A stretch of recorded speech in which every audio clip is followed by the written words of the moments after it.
Hi everyone. तो बेटा आज अपन बात करने वाले हैं रिजल्ट एनालिसिस की कि अप्रैल से और जनवरी से हम कंबाइंड क्या सीख सकते हैं अगर हम एक जेई 2026 या जेई 2027 एस्पिरेंट हैं। और मेरे को पता है बहुत सारे जेई 2025 के बच्चे भी इसको देखेंगे।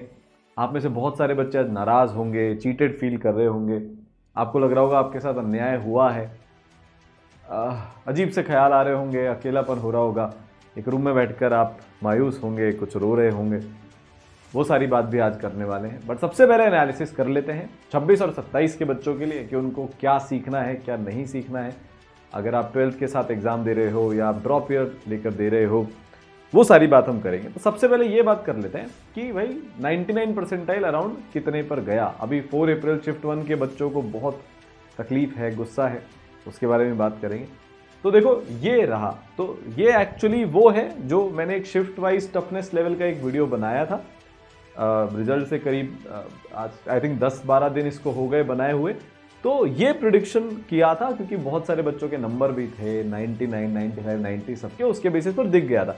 एक्चुअली में भी डेटा वही आया है कि 2 अप्रैल शिफ्ट 1 वॉज द टफेस्ट, 172 173 पे 99 गई है, और 2 अप्रैल शिफ्ट 2 वॉज द ईजीएस्ट, 203 204 पर 99 गई है। एक चीज जो समझने की है और मैं सबसे बोलना चाहूंगा 2026 वाले बच्चों से स्पेसिफिकली कि जनवरी के अंदर 99 परसेंटाइल लाना इजियर होता है। बहुत ध्यान से आप ये बात सुनिएगा।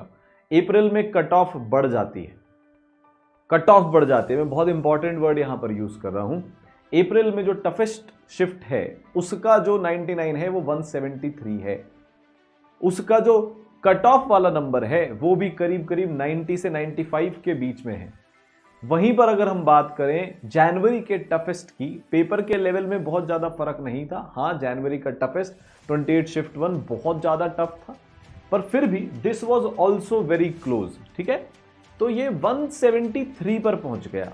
तो बेटा अब 20 नंबर करीब अप्रैल में सारी शिफ्ट्स के सारे डेटा 15 से 20 नंबर ऊपर हो जाते हैं, और ये पिछले बहुत सालों से हो रहे हैं। तो अगर आप 99 लेकर आना चाहते हो तो जनवरी में बच्चे लीस्ट प्रिपेयर्ड होते हैं, तब 99 लाना बहुत आसान होता है। बहुत आसान का मतलब सब कंपैरेटिव है। 99 लेना बिल्कुल आसान नहीं होता है, 95 भी बिल्कुल आसान नहीं होता है, 93 भी बिल्कुल आसान नहीं होता है।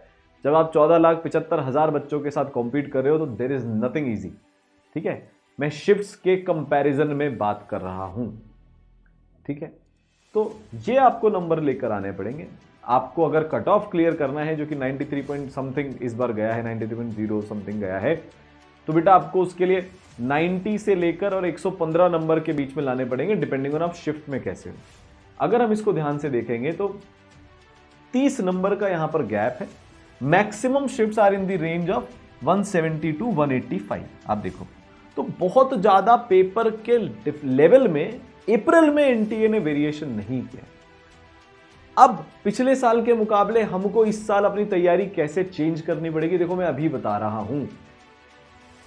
इन जनरल पेपर का टफनेस लेवल बढ़ा, 2 कारणों से बढ़ा। एक तो 30 की जगह 25 क्वेश्चन हो गए पर सब्जेक्ट, तो चॉइस कम हो गई, नेगेटिव मार्क्स आ गए, तो अटेम्प्ट कम हुए और नेगेटिव भी ज्यादा हुए, तो पेपर पैटर्न वाइज टफ हो गया।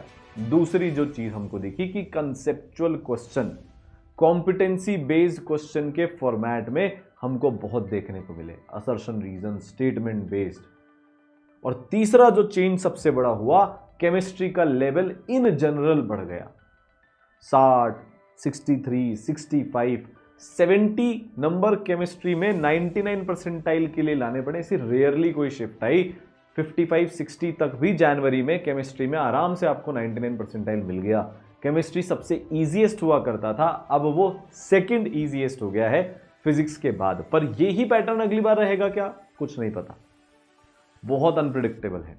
बेस्ट तरीका यह है कि प्रिपेयर योरसेल्फ फॉर एडवांस। मैं आपको सही बता रहा हूं, अगर आप करना चाहते हो तो अपने आप को बेटा एडवांस के लिए प्रिपेयर करो, क्योंकि ये पेपर एडवांस लेवल जितना अभी भी नहीं हुआ, बट अगर आप उतना प्रिपेयर्ड खुद को रखोगे तो आपको एडवांटेज होगा। आपकी कंसेप्चुअल क्लैरिटी बहुत इंपॉर्टेंट हो गई है।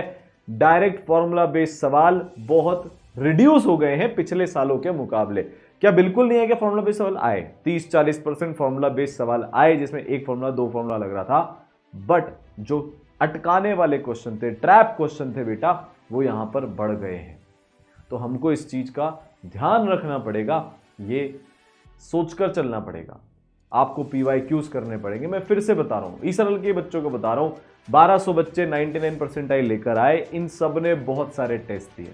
मैं ऐसे भी बच्चों को जानता हूं जिन्होंने खूब मेहनत करी, भयंकर 10-12 घंटे 12th के साथ ड्रॉप ईयर में, पर उनकी 80, 85, 70, 60 परसेंटाइल भी आई है, जस्ट बिकॉज क्वेश्चन प्रैक्टिस और टेस्ट देने में उन्होंने कमी छोड़ी। आप जितना प्रोसेस फॉलो करोगे उतना ये एग्जाम आपके लिए इजी होता जाएगा। एक रूटीन जितना आप सेटअप करोगे उतना होता जाएगा। और ये हर बार कहने की बात नहीं है, ये सच्चाई है। जो अब पैटर्न देखने को मिल रहा है ना बेटा, उसमें तो ये बात आपको समझनी ही पड़ेगी। ठीक है, तो अगर आप एक 2026-27 के एस्पिरेंट हैं, आपके मन में जो भी चल रहा है, पर हकीकत ये है कि प्रिपरेशन का जो लेवल है वो अब बढ़ाना पड़ेगा। आप ऐसा सोचो मैं लास्ट के मंथ्स में पढ़कर एनसीईआरटी लेवल की तैयारी कर लूंगा, जेईई मेंस में मेरी आ जाएगी 99, तो नहीं होने वाला बेटा। 99 छोड़ो, 95 भी नहीं आएगी, ये ही कड़वी सच्चाई है। तो जितना आप more than one correct question करोगे, एनटीए ने इस बार यही किया, 4-5 स्टेटमेंट दे दिए, नीचे ऑप्शन दे दिए, तो सिंगल करेक्ट क्वेश्चन को मल्टीपल करेक्ट क्वेश्चन को सिंगल करेक्ट में कन्वर्ट कर दिया, मैचिंग लिस्ट भर भर के दे दिए। इतना कंफ्यूजन था एक एक क्वेश्चन में, स्पेशली केमिस्ट्री के अंदर, कि आपको अगर एक भी चीज में क्लैरिटी नहीं है तो आपका क्वेश्चन गलत होगा। मैथ्स तूफानी आ रही है, लंबी आ रही है, मल्टी स्टेप कैलकुलेशन आ रही है, और कुछ कुछ शिफ्ट्स में तो मल्टी चैप्टर क्वेश्चंस भी आ रहे हैं। फिजिक्स अच्छे से प्रिपेयर करो। मुझे पर्सनली ऐसा फील हो रहा है अंदर से कि फिजिक्स का भी लेवल अगले सालों में थोड़ा सा बढ़ेगा। केमिस्ट्री इसी पर मेंटेन रहेगी, मैथ्स इसी पर मेंटेन करेगी, बट फिजिक्स बेटा और अच्छी होगी। तो अगर आप आज 0 पे भी हो, क्या अभी पॉसिबल है क्या? हाँ पॉसिबल है। इस बार सैकड़ों बच्चों ने एक साल में 99, 99.5, 99.9 अचीव किया है। 3 महीने में भी बच्चों ने 58 से 99 का जंप किया है। छोड़ना मत। जिस बच्चे ने रेगुलरली कंसिस्टेंसी के साथ तैयारी करी उसका हो गया। बात करें अगर 4 अप्रैल शिफ्ट 1 की यहां पर, तो इसमें ऐसा हुआ है, कुछ बच्चों को बहुत नाराजगी है, इसमें गड़बड़ तो मुझे भी अंदर से लग रही है, पर पूरा डेटा क्योंकि एनटीए के पास है तो मैं उसमें कुछ बहुत ज़्यादा कमेंट नहीं कर पाऊंगा। बट ऐसा हो रहा है कि ऐसा लग रहा है कि क्लस्टर में जो बच्चे नीचे वाले थे ना, जिनके कम नंबर आ रहे थे, उन्होंने अपने नंबर इंप्रूव कर लिए। 99 लाने वालों ने उतने नंबर इंप्रूव नहीं किए, बट जो बच्चे 80-85 परसेंटाइल पे थे उन्होंने अपने नंबर को इंप्रूव करके नीचे की कट ऑफ काफी ज्यादा बढ़ा दी। जो 92-93 जानी चाहिए थी वो 100 के पार पहुंच गई। पता नहीं पर ऐसा सिर्फ 4 शिफ्ट 1 में ही क्यों हुआ, बाकी शिफ्ट्स में भी ऐसा होना चाहिए था। हम तो ऐसा एज्यूम करके चल रहे थे कि वो सारा जो शिफ्ट है ना, हर उसमें बराबर इंक्रीज होना चाहिए था। भाई 99 जितना ऊपर खिसका, 90-95 भी उतना ऊपर खिसकना चाहिए था। और कुछ एक शिफ्ट्स में ऐसा हो रहा है कि ये ट्रेंड फॉलो होता नहीं दिख रहा। आंसर की में अभी भी थोड़ी बहुत गड़बड़ है, उसका भी हम कुछ नहीं कर सकते, बहुत सैड है, वो नहीं ऐसा होना चाहिए था। भाई ये नेशनल लेवल का एग्जाम है, बट सैडली अभी हमारे हाथ में कुछ भी नहीं है। तो